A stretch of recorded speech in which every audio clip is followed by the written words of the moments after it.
One of the big themes we've been tracking this year is the changing narrative around interest rate policy in Canada versus the U.S. Already this morning, we've highlighted that there are growing expectations that the Bank of Canada will cut interest rates as soon as next week. We're still waiting to see at what point the U.S. central bank will feel comfortable doing so.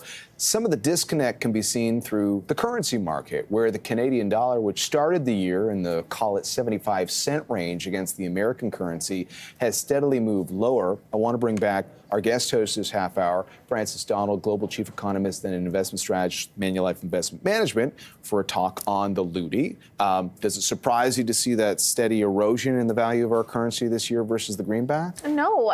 Well, we got a whole bunch of factors at play, one of which is, of course, we do have a Bank of Canada that may be moving a little bit advanced. We also have a generally weaker Canadian economy. So if you make most charts between Canada and the United States, you see Canada dipping off between the U.S. And of course, we've also had a strong USD globally. Just about every cross against the U.S. dollar has been weaker. So I think a big part of this story is also a global story at play.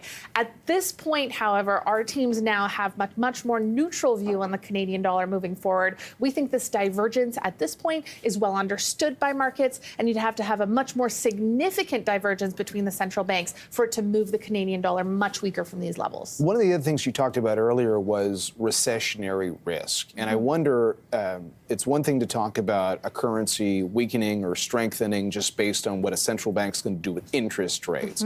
But as for an economy deteriorating to the point of a recession, what's a bigger risk for performance for a currency? Is it just the economic data kind of falling flat or going negative?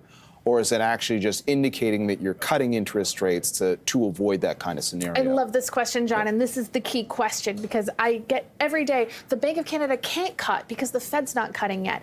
That's historically not what has happened. The Bank of Canada has diverged from the Fed multiple periods, up, down, in every such way.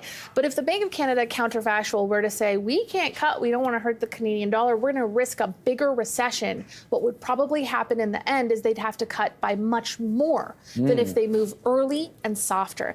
The Bank of Canada, or I'm sorry, the Canadian dollar is driven by a host of factors. One of them is not the next 6 months divergence between central banks. It's the 2-year or 5-year differential. So as long as the market believes that 2 years from now, or as much as 5 years from now, the central banks are more or less aligned, it should keep the Canadian dollar relatively stable. I think next week, if the Bank of Canada cuts, it's not fully priced. You could get a little bit of a weakness. So I'm not talking about day-to-day moves, but I don't think that this is as much of a barrier to the Bank of Canada effectively delivering policy than many believe it is. We only have about a minute left in this block, but the idea of the Bank of Canada committing to rate cuts, some weakness in our loonie, and then us having to import inflation from the U.S. because of the currency difference, that's a worry that some people also have. Some have also dismissed that idea. But where do you weigh in on importing inflation because of currency? Well, factually, it will happen if you have a weaker Canadian dollar. Of course, if you're visiting the United States, you're engaging in services imports. It will be a little more expensive. But remember, Canada has a lot of flexibility here.